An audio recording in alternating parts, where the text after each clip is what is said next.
gamers, how's it going? So look, we have this brand new update coming out. In fact, it might already be out by the time you're watching this video. At the time of recording, it's coming out tonight. And with this update, we're going to get 3 new decks in Master Duel. We're going to have Yubel coming in, we're going to have Centurion, and we're going to have, well, it's not really a new deck, but we're going to have the new Majespecter support, which makes the deck a lot better. And by a lot better, I don't mean top tier by any means, but definitely more playable. And so I thought it would be really useful to give you guys just a video that's going to give you a quick overview of those decks. So for this video, it's not really like a full in-depth deck profile for any of these decks, because I'm probably going to be making one for each of them, especially Yubel and Centurion. Not 100% if I'm going to do it for Majespecter, but I might. So in the meantime, I wanted to give you a resource. So this video is going to show you, like the general ratios you're going to need. No need to follow them to the letter. It's really just to guide you along the right path, and some replays as well to show you the main combos for all of these decks. Just basically give you a little bit of preparation for these decks until I can go more in depth with like a dedicated deck profile for Yubel or Centurion, or honestly, I'm considering Majespecter too. So without further ado, I'm going to take you to yugioh Omega, where I made all the deck lists and I collected some replays. Now I'm going to go by order of importance, and there will be timestamps in this video. So if you're more interested in Majespecter, it's probably going to be in the later end of the video, or Centurion. The timestamps are below, right? So do your thing. But we're going to start off with Yubel. This is the one that I'm the most excited for, and a lot of people as well, I'm sure. It's always nice when you see a classic anime deck become very much tiered, and we are going under the assumption that Phantom of Yubel is going to be released. I'm just going to trust the leaks on this one, and if it's not released, I'll take the L, and I'll just have to make a deck profile and kind of relearn the deck without Phantom. But we're going to go under the assumption that it is in the deck, and I guess I'll give you just an asides here. Not everyone is going to be running P-Raise map at 3. Some people might run 1 or none. I'm running 3. I really like having 3 extra copies of my 1-card combo with Samsara D Lotus. This is a crazy combo, so I just for consistency's sake, I added 3 P-Raise map. Same goes for Squirmer. Some people might run 3, some people might run 2. I prefer 2 for my testing, but these lists are not law. They're just there to kind of help guide you along, right? But all in all, this deck is definitely going to be changing up the game quite a bit, especially if we get Phantom. It's going to be definitely a top tier deck. It's really, really insane. And for the build I'm preferring right now, I'm going to be going for the super polymerization build. The reason for that is because usually in Master Duel, when a new good deck comes out, everyone's on it, and super poly against Yubel is completely broken. Super poly basically means that if there's a Yubel on the field, like if your opponent controls a Yubel, you can go super poly and wipe their entire board for a Yubel, the loving defender forever. And because of that, I think at least when the deck comes out, it's going to be the best play to go for super poly. But keep in mind, not everyone's going to be on super poly, especially over time as the popularity of Yubel dwindles a bit and you see variety come back to the game a little bit with more people playing anti-meta and stuff like that. You might want to end up switching to a no poly version, well, a no super poly version. And in that case, well, you can still run the trap, which is basically a super poly that's searchable in the deck. But a lot of people will probably want to run the Unchained Soul of Anguish, and Super Producer is actually a really, really good tech within this deck. You don't even have a search target for it. You literally just use it because you get to pop 1 face-up card on your field, which is actually quite good in Yubel, funny enough. So yeah, that might be what you want to run. There's other options, obviously, but like we're not going to go through all the potential things you could be running in the deck. These are just meant to give you a nice little guideline for the deck. Again, P-Raise map, you might end up replacing some of these copies with hand traps. It's at your discretion. Now, for the replay we're doing, I already did the full 1-card combo for Samsara D Lotus in my last video. So if you really want to see the Lotus 1-card combo, and I haven't released my deck profile yet while you're watching this, you might as well just go check out that video. As for right now, what I'm going to do actually is I'm going to show you a little bit of a higher ceiling. So I'm going to show you how to play with Dark Beckoning Beast and Lotus, and how having these 2 cards makes it so you don't even need to use Squirmer, and you actually get to boost your ceiling a little bit because you get to set up Eternal Favorite instead of searching for Squirmer. So yeah, it's going to be a 2-card combo, and we're going to go check out that replay right now. All right, so here we go. We are starting off with a Dark Beckoning Beast and a Raise map. It would be the same if we started with a Lotus. I just wanted to show Raise map instead, just to show how you use it. So you got to make sure to use Raise map at the start of your main phase, because that's the only time you can activate it. So first play of main phase 1 is searching our Lotus, at which point we can normal summon our Dark Beckoning Beckoning Beast. Dark Beckoning Beast can grab the gates, and the gates is very important because the gates is the reason that you won't need to search Squirmer later, since you can actually just use its effect to extend your combo later into your turn. But either way, Dark Beckoning Beast on the field makes it so we have an extra normal summon of a 0 attack, 0 defense fiend, which means we can actually normal summon our Samsara D Lotus right after normal summoning him. So we're going to normal summon our Samsara D Lotus, activate the effect attributing itself to summon out the Spirit of Yubel. Then Spirit of Yubel will trigger to set our Nightmare Pain from the deck. And normally with this card, if you're doing just the Lotus combo, you would search the Squirmer.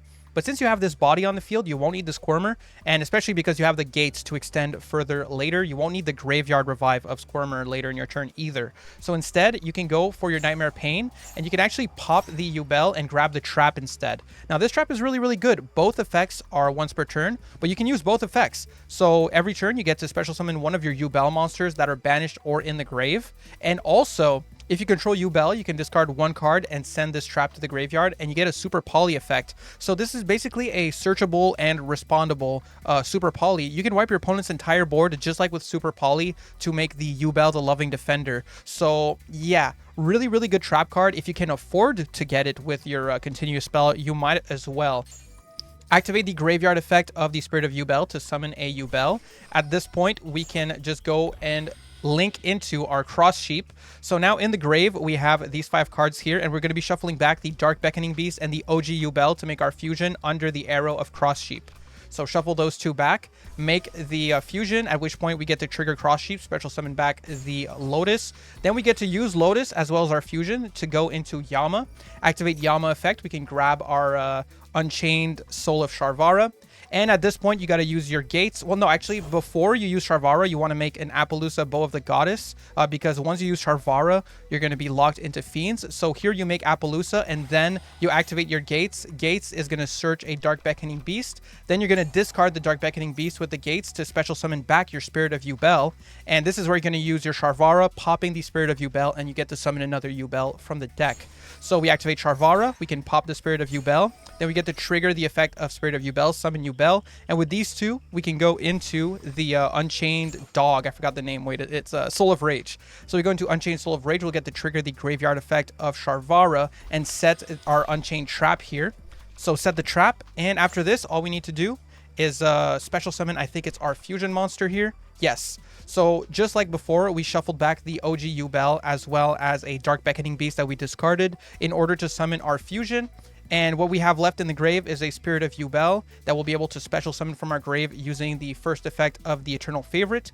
And we have a Lotus that we'll be able to add to our hand for the grind game on opponent's turn when the Soul of Rage triggers. So this is a really, really strong board. This, all in all, I think ends up being like 7 interruptions, because keep in mind, Soul of Rage is going to go into SP, which is an interruption in itself. And on top of that, you also get the quick effect of SP after, which I think rounds it out to like 7.5 interruptions. And not to mention, our opponent, if they have attack position monsters, they have to attack our Yubel monsters, and they're going to take the damage that we would have taken for those attacks. They turn all our Yubel monsters into Mekankos. So having Nightmare Pain on the field is a huge pain in the ass for your opponent. So here we go.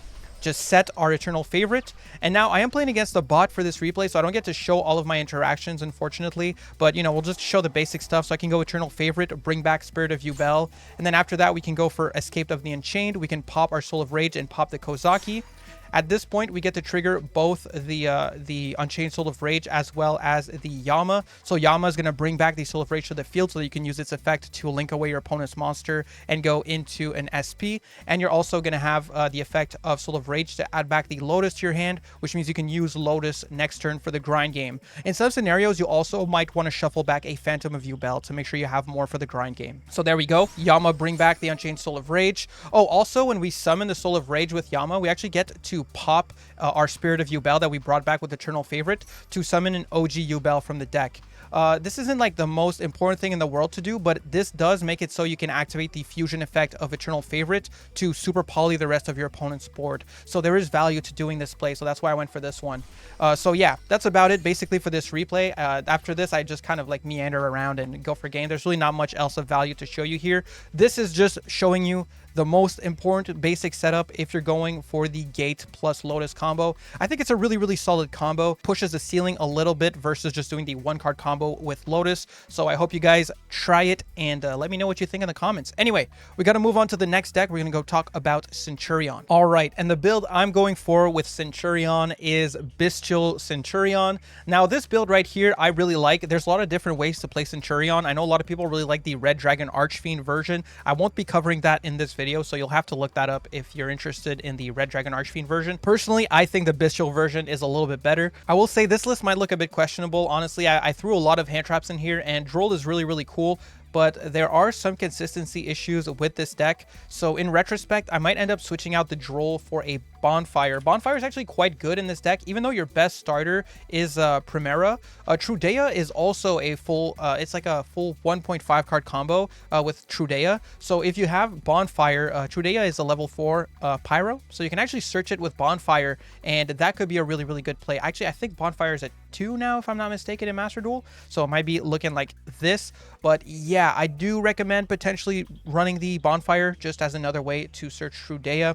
It's just an idea. And also, I decided to throw in Super Poly in my build just because everyone's going to be on Yubel. So I figured, you know what, I'll throw in the Loving Defender. And, you know, we're just going to have a really, really strong option against Yubel when I do try out this deck. Super Poly is going to, like, clean up the board super easily if they have the OG Yubel on the field. So that's why I went for it. So the whole thing with Centurion, kind of similar to Snake Eyes, they put themselves in the back row, but as continuous traps. And their effect is all that they can summon themselves from the back row once per turn.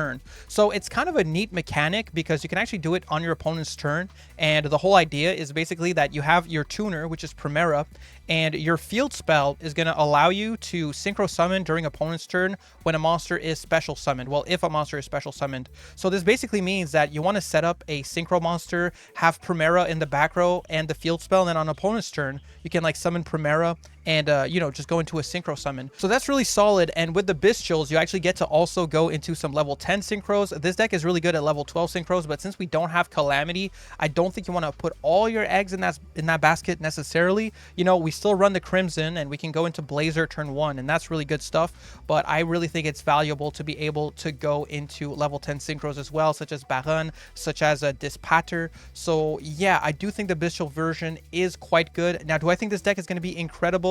Not necessarily. I think it's all right. You know, I think it's good. Maybe tier 3 on a good day, or, you know, maybe I'm underestimating it. It might turn out to be a little bit better as people learn ways to optimize it. This build here is coming in from Zinger, and he helped me learn the build. I'm going to start off by showing you just a 1-card combo with Centurion Primera. That combo is going to be useful for pretty much any build of this deck, so that's why we're going to start with that. So let's get into those replays. All right, so this is a 1.5 card combo. The second card does not matter. You basically just need Primera and a card that you can discard for your field spell, because your field spell will discard a card and put a Centurion monster in the back row. So that's the only reason we need another card, is just for a discard. So here we go. We're going to normal summon the Primera, and we're going to search out our field spell. So search the field spell with Primera, and Primera is a tuner, by the way, which is like your main tuner. Very, very important to use it. So here we go. Field spell, discard, and we can put Trudea in the back row. At this point, you want to go for Trudea effect, special summon Trudea, and then Trudea can use her other effect to put herself back in the back row and put a different Centurion from your deck into the back row. So you already used the summon of Trudea this turn. You don't get to summon her again from the back row, but the one you just put, Gargoyle, you do get to summon. And Gargoyle also has another effect to special summon itself from the hand by sending a Centurion card you control to the graveyard, which is really useful later on in the turn. So at this point, we're going to go for the Gargoyle effect and summon it. Then we can synchro into our Centurion Auxilia. So Auxilia is just going to search basically any Centurion card from your deck, and also in the end phase, it'll put one of your graveyard or banished Centurions into the back row, which is most likely going to be Primera, because that's your tuner, right? So you definitely want your tuner in the back row, so that on opponent's turn, you can summon the Primera, trigger the field spell, which allows you to synchro summon on the summon of Primera, and just make a synchro of your choosing based on what you have on the field. But either way here, we're going to actually search to our, oh, we also get the graveyard effect, sorry, of Gargoyle to add it back to hand. Very, very important. And with Auxilia effect, you add to hand the Wake Up Centurion, which is your flash spell. This is going to make a token on the field that you can use just like as a material. And it also has the graveyard effect of dumping a Centurion trap, which is really useful because one of your traps is a revive for synchro monsters. So let me show you how that pans out. Here we can go for our flash spell. Flash spell, we're going to put a level 8 token on the field. Then we use the graveyard effect of Wake Up Centurion to send our Phalanx to the grave. At this point, we can use the effect of our Gargoyle, send to the graveyard our Trudea, and now we can use both our Gargoyle as well as our Auxilia to go into a Seals or a random link 2 of your choice if you were not playing the Bystial version. So with these two, we're going to go into a Hieratic Seal of Heavenly Sphere. Then we get to go for our trap effect in the grave, banish the Phalanx, and we get to special summon a Centurion Synchro from our graveyard, but it loses 1500 attack. I should have put it in defense. Not the biggest misplay, so I kept the replay. So at this point, yeah, in end phase, you're going to get to put the Primera in the back row. And so what you get here is you have basically your Seals, which is also going to summon a Bystial of your choice, usually a Druid Worm. And you also have your Primera and a token. So you can choose to either go for a level 12 Synchro, or you can go for a level 10 Synchro using the Bystial that you search with the Hieratic Seal, as well as your Primera. It's really up to you. So here we go. Pass turn. On opponent's turn, whatever they do, it's just a bot again. So they're just going to summon a Kozaki. And now we get to trigger our Primera, special summon it from the back row. We get to go for Hieratic Seal here and attribute the seal, bounce the monster, and we get to special summon out a Bystial Magnamut from the deck. You could also go for Druid Worm, you know, if you need the extra removal. On summon of Druid Worm, you'll be able to trigger your field spell and synchro summon using Druid Worm. So for example, you could go like Druid Worm here, field spell, use these two, make Baron, use the effect of Druid Worm, send a card to the grave, and you also have the Omni Negate of Baron to back it up. So again, this deck is really not that bad. It's not like amazing, but it has some things going for it. I think it might be a little bit slept on because of no Calamity. It might actually turn out to be pretty all right. So either way, here on summon, I get to trigger my field spell, and I'm just going to go for a level 12 Synchro here, and we're just going to make a Blazer using our Crimson Dragon, and then we get to trigger in end phase our Auxilia again and put a Primera in the back row, which allows us again to use it as a trap card, summon it. We get a search with it, which is great. I'm going to go for my field spell just for funsies and make Baron, you know, just because I can. We search our counter trap, and we can just go for lethal here at this point. But it was just to show, like, you know, you have a lot of things you can do after that point on turn 3. So I definitely don't think it's a bad deck by any means, and I'm actually quite excited to try it out in ladder and see how it fares against the meta. All in all though, pretty big fan. Either way, there's only one deck left to discuss in this video, and it's Majespecter. And yeah, I did practice quite a bit of Majespecter actually. Even after yesterday's stream, I practiced a little bit more. So even though I'm probably not going to be building the Draco version of Majespecter when they come out in the game, I might still build a budget variant of them. But for this video, I'm going to show you the most optimal version, I guess, of it, which is the Draco version. So let's go check that out. So finally, last but least, we have Majespecter, and Majespecter it's all right. It's all right, you know, it's not bad.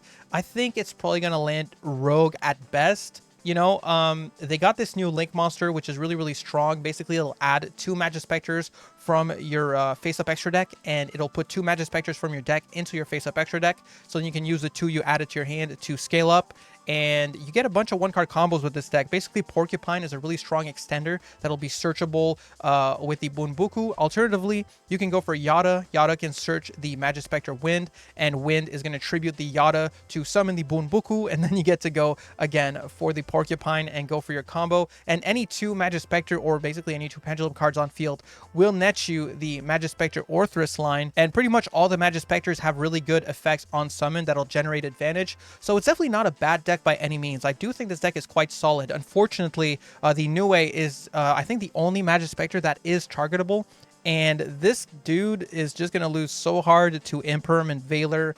So yeah, that's kind of tough. One thing that's good though is we have our flash spell Majespecter Wind, which will dodge Imperm or Valor. So, you know, if you have this in hand, you can always use it as a way to dodge so that you can actually get your Niue effect. It is a very important and very valuable effect for the deck. And if you don't actually need the Niue, if your hand is good enough, you can also sometimes go for Beyond the Pendulum and just get set up that way instead. You know, just search a Pendulum card, scale up, get your summons. It really is, it's going to be hand dependent, but there's advantages to doing that because the new way is going to lock you also into only summoning Majespecters and Draco Slayer monsters for the rest of the turn.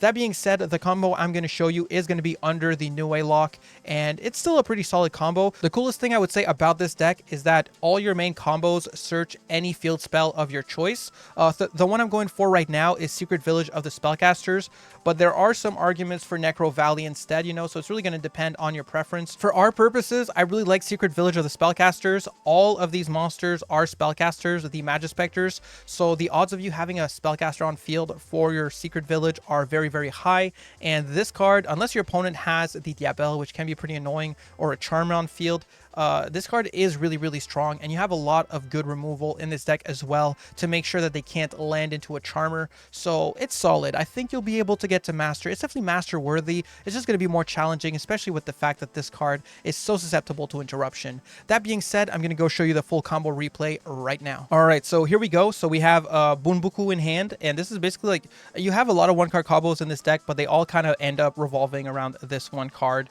So Bunbuku, the only reason we need another card in hand, this is a 1.5 card combo, is just because when you search a field spell later in your combo, the card that searches a field spell will also discard a card. So that's the only reason. So here we go. The full combo is pretty simple. So we normal summon the Bunbuku, and then we search our Porcupine. Porcupine is an extender, and on summon can set a spell or trap. Just a spell if you have one engraved, but either way. We're going to go and link into our New Way. New Way will add these two cards back to our hand, and it'll put two different Majespecters into the face-up extra deck. So we add those two, and we put the Majesty as well as the Yada face-up in our extra deck here. Then we can scale up, and we just go for a Pendulum Summon of 2, and we get to trigger both of these cards here. Pretty much all your Majespecters have an effect on summon that gets some sort of value. This one is really good, searching any field spell and just having to discard after. And the Yada will search a Majespecter spell and add it to your hand. And we have a new one that's really strong, which is our new Flash spell. So that's what we're going to get here. So here we go. Trigger both effects, add the Majespecter Wind, and with this one here, we're going to add the Village of the Spellcasters and just discard our Nibiru, right? So discard Nibiru. At this point, we can go for our new XCs, which is Majespecter, Draco, Ryu. And Ryu is a really good card. Basically, if any monster on your field is tributed, you get to special summon from your deck a level 6 or lower wind spellcaster by detaching a material. So you get to do it twice per turn, basically, or if you summon 2, I guess you could technically do it 4 times per turn. So really good card here. So our next play here is to go for Majespecter Wind. We can tribute a Wind spellcaster to special summon a different one from the deck. Well, special summon a Majespecter from the deck, and then we'll also get the trigger of Draco Ryu to summon another one from the deck. So here we go. Activate it. Tribute that. We get to summon Ogama. And at this point, we get to trigger Ogama on summon, and we get to trigger the Majespecter Draco Ryu as well to special summon another one. So we can special summon a Majesty Pegasus from the deck, and with the Ogama, we're actually going to set another Majespecter Wind from the deck here. So I'm going to set the Wind on the field. Majespecter Wind is mostly here to summon Kyrian on opponent's turn, which is a quick effect bounce, and it's a really strong card. So that's why we're setting this one. And now we're just going to go ahead and go into our Dinoster Power the Mighty Draco Slayer. At this point, we can go for the effect of Ryu, because I do believe you tribute the monsters to special... Yeah, this card tributes the monsters to special summon itself from the extra deck, which triggers the Draco Ryu, allowing you to summon out the Kyubi. Kyubi will add a spell or trap, a Majespecter spell or trap from deck to hand. So at this point with this one, I'm going to go grab my counter trap. So we grab the Majespecter Tempest, but you could grab really any of the ones you want. You know, it's really up to you at that point. There's a lot of cards you could add with this. We're going to set it. We're going to go for the Mighty Draco Slayer effect of summoning out our Majesty from the grave. Then we can use these two to go into our, this is Magister. Yeah, Magister. And Magister is going to detach a material to special summon one Draco Slayer from the face-up extra deck. So we're going to summon the Draco Slayer here, the Majesty, yet again. So detach a material, special the Majesty, and this is going to be your tribute to summon Kyrian on opponent's turn with the Majespecter Wind. So here we go. We can activate our Secret Village of the Spellcasters. As you can see here, we have a Spellcaster which will be tagged out, and we have another one here that's going to stay on the field. So you're pretty much safe for this stuff. And also in end phase, you get to add to your hand the Majespecter Yamarashi using the effect, I think, of Magister. And this is really good because it's going to be a good tribute target for the Kyrian. So sorry if that's a lot of words. Sorry if that's complicated. I'm trying to make this as simple as possible, but I'm not super good at talking about this deck yet. So Majespecter Wind, tribute the Draco Slayer, summon the Kirin. At this point, when our opponent summons anything, we get to go for this quick effect here. So they're going to summon what, like a Kozaki? Yeah. And now we get to trigger our Porcupine, summon it out, and then we can use the effect of Kirin and bounce our Porcupine back to the hand and bounce the Kozaki. So here we go, Porcupine effect. And we can also, oh yeah, we get to set our card again. I forgot about that. So Porcupine on summon can set your Majespecter Wind so that you can use it again on the follow-up turn. So it's a really, really good card for the grind game, actually. So yeah, we bounce both cards here. We get our Majespecter Wind on the field. And that's about it. At this point, we just flip everything to attack. And we go for game, pretty much. Pretty simple stuff. I think I might have made it sound more complicated than it is. I'm just still really, really bad at talking about this deck. Even though I practiced it quite a bit, I'm not super used to it yet. But yeah, I think it's all right. I don't think it's bad. I don't know if I'm willing to call it rogue. It has a lot of good things going for it. The targeting protection is really, really solid. But the board is a little bit underwhelming. It might be enough to win most duels when you get fully set up. But the fact that your Link Monster is super susceptible to just like Valor or Imperm does make me feel more iffy about this deck. I'm not sure if I'll include it in Rogue. It'll depend on if someone in my Discord can get some results with it. I'm starting to lose my voice a little bit. I covered pretty much everything I wanted to cover for this video here. I'm going to try to get it out, you know, a couple hours before the update is out. So if you guys wanted to prepare for the new stuff, or, you know, just know which cards you're going to need, which ones you're not going to need, etc., etc., hopefully this video is helpful for that.